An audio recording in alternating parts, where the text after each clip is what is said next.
Welcome everyone. আজকের আমার recipe পাবদা মাছের ঝোল। হাতে যখন সময় না থাকে তখন এই রেসিপিটা তোমরা ট্রাই করতে পারো একদম কম সময়ে। সবার প্রথমে মাছগুলোকে ভেজে নিতে হবে, তারপর কড়াইয়ে তেল দিয়ে কালো জিরে ফোড়ন দিতে হবে, তারপর দিতে হবে টমেটো আর পেঁয়াজের পেস্ট। এটা দিয়ে ভালো করে ভাজতে হবে যতক্ষণ না তেলটা বেরোয়।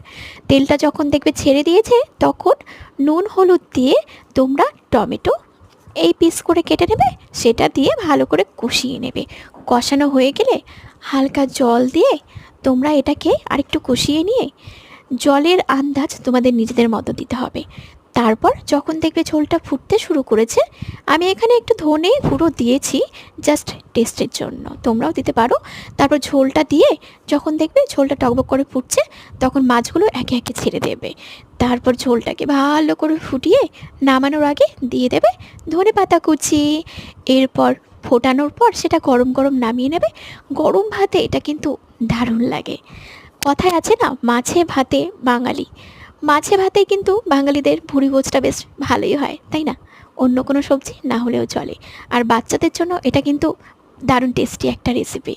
বাচ্চারা চেটে পুটে খেয়ে নেবে, ওদের মুখে কিন্তু টেস্টি খাবার দারুণ লাগে। আর মাছ কিন্তু বাচ্চাদের জন্য খুবই হেলদি, ওদের ব্রেন ডেভেলপমেন্ট হয়। তারপর হেলদিও কিন্তু। মশলা নেই এটাতে, ধনে গুঁড়ো ছাড়া। তোমরা ট্রাই করতে পারো, গরমে একদম হালকা খাবার। বাই বাই সবাইকে, নেক্সট ভিডিওতে